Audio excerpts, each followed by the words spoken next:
అందరికీ నమస్తే అండి. నియోజకవర్గాల పునర్విభజన 2 తెలుగు రాష్ట్రాల్లో కూడా ఇది ఎప్పటి నుంచో ఉన్న హామీ.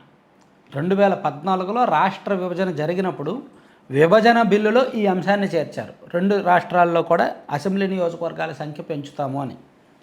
తెలంగాణలో 119 ఉన్న నియోజకవర్గాలని 153 చేస్తామని, ఆంధ్రప్రదేశ్లో 175 ఉన్న నియోజకవర్గాలని 225గా చేస్తామని విభజన చట్టంలో హామీ ఇచ్చారు.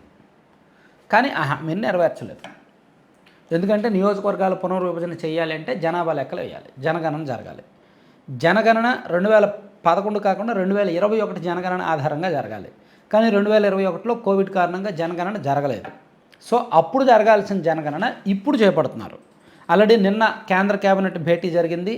జనగణన కోసం 11,700 కోట్లకు పైగా నిధులు కేటాయించారు. సో దేశవ్యాప్తంగా కూడా జనగణన ప్లస్ కులగణన కూడా జరగబోతోంది.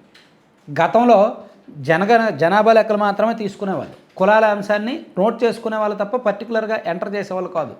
కానీ ఇప్పుడు జనగణన అండ్ కులగణన కూడా చేపట్టబోతున్నారు. ఇది సుదీర్ఘమైన ప్రాసెస్, కనీసం సంవత్సరంన్నర పడుతుంది. సో వీళ్ళు 2026 అక్టోబర్లో కొన్ని రాష్ట్రాలు మొదలవుద్ది, 2027 ఏప్రిల్ నుంచి దేశవ్యాప్తంగా మొదలు పెడతారు. అంటే 2028 జూన్ నాటికి ఇది పూర్తవుద్ది. దేశవ్యాప్తంగా కూడా జనగణన కులగణన ఆ రిపోర్ట్లన్నీ కూడా అధికారులకు చేరేసరికి, ఫైనల్ రిపోర్ట్ ఉన్నతాధికారులకు చేరేసరికి, దాని మీద ఆమోదముద్ర పడేసరికి 2028 మే లేదా జూన్ వరకు అవుతుంది.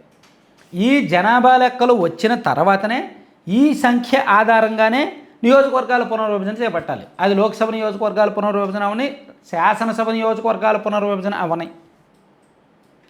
మన 2 తెలుగు రాష్ట్రాలతో పాటు ఇతర రాష్ట్రాల్లో, జమ్మూ కాశ్మీర్ అండ్ ఇతర రాష్ట్రాల్లో కూడా నియోజకవర్గాల పునర్విభజన చేయాలనే డిమాండ్ ఉంది. దానికి సెంట్రల్ గవర్నమెంట్ కూడా ఓకే, కానీ కొత్త జనాభా లెక్కలు వచ్చాక చేద్దాము అనేది వాళ్ళ ఉద్దేశం.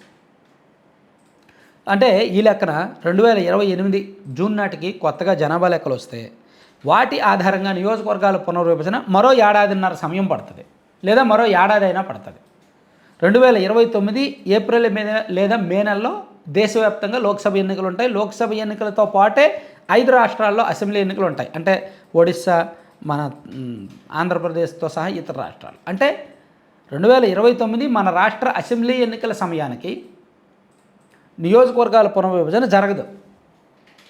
ఎందుకంటే జనాభా లెక్కలు అక్కడికి 1 ఇయర్ ముందే పూర్తవుతాయి కాబట్టి, మళ్ళీ అంటే 2029 ఎన్నికలు పూర్తయిపోయి ఒక 6 నెలలు అయ్యాక నియోజకవర్గాల పునర్విభజన చేస్తారు.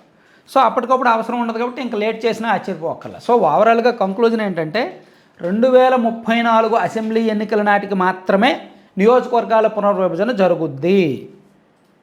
ఈ అంశాన్ని మన ఛానల్లో చాలా సందర్భాల్లో చెప్పాం. చాలామంది పునర్విభజన జరుగుద్ది, నియోజకవర్గాల పునర్విభజన జరుగుద్ది అనుకునేవాళ్ళు, కానీ జరగదు, ఇది సుదీర్ఘమైన ప్రక్రియ అని మన ఛానల్లో గతంలో 2-3 సార్లు వీడియోలు కూడా చేసినట్టు గుర్తు.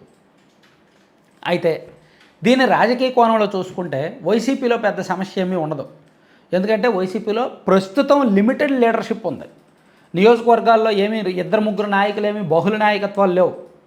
అక్కడక్కడ బహుళ నాయకత్వాలు ఉన్నప్పటికీ చాలా నియోజకవర్గాల్లో వాళ్ళకు పెద్ద పోటీ లేదు. కానీ సాధారణంగా ఇటువంటి పోటీలు అధికార పార్టీలోనే ఉంటాయి. సో ఇక్కడ కూటమి అధికారంలో ఉంది కాబట్టి, కూటమి వాళ్ళు చాలామంది చాలా నియోజకవర్గాల్లో మల్టిపుల్ ఆప్షన్స్ ఉన్నాయి కాబట్టి, 2-3 నియోజకవర్గ స్థాయి నాయకులు ఉన్నారు కాబట్టి, ఎమ్మెల్యే పదవి ఆశిస్తున్న వాళ్ళు ఎక్కువ మంది ఉన్నారు కాబట్టి, కూటమిల నాయకులు చాలామంది కోరుకుంటున్నారు నియోజకవర్గాల పునర్విభజన జరగాలి అని. దానికోసం వెయిట్ చేస్తున్నారు కూడా కొంతమంది. నియోజకవర్గాల పునర్విభజన జరిగితే వాళ్ళు వచ్చే ఎన్నికల్లో పోటీ చేయడానికి వెయిట్ చేస్తున్నారు. కానీ జరిగే అవకాశం కనిపించట్లా. 2034 వరకు జరగదు. సో అది కూటమికి మైనస్.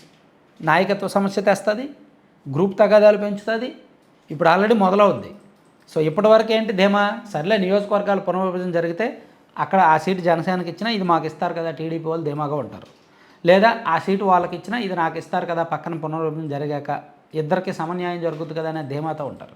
కానీ ఎప్పుడైతే పునర్విభజన జరగదు అనే క్లారిటీ వచ్చిందో ఇప్పటి నుంచే వీళ్ళు పావులు కదపడం మొదలు పెడతారు. అమ్మో ఉన్నది ఒకే సీటు, ఆప్షన్ లేదు, నాకు మాత్రమే కావాలి, నాకు కావాలి అంటే వాళ్ళని దూరం చేయాలని మొదలు పెడతారు. ఇప్పటి నుంచే మొదలుపెట్టే అవకాశం ఉంది. పాలిటిక్స్ అనేది ఒక పెద్ద గేమ్. ఆ గేమ్లో మొదటి అడుగు సీటు సంపాదించడం. ఆ సీటు సంపాదించడం కోసం వాళ్ళు ఎంతవరకైనా వెళ్తారు, ఏదైనా చేస్తారు. ఆ తర్వాత అడుగు గెలవడం, ఆ తర్వాత అడుగు గెలిచిన తర్వాత అధికారాన్ని చెలాయించడం, దుర్వినియోగం చేయడం, సంపాదనకు వెళ్ళడం. సో ఏదైనా సీటు తెచ్చుకోవడం మీద ఇప్పుడు ఎక్కువ ఫోకస్ పెడతారన్నమాట. Thank you.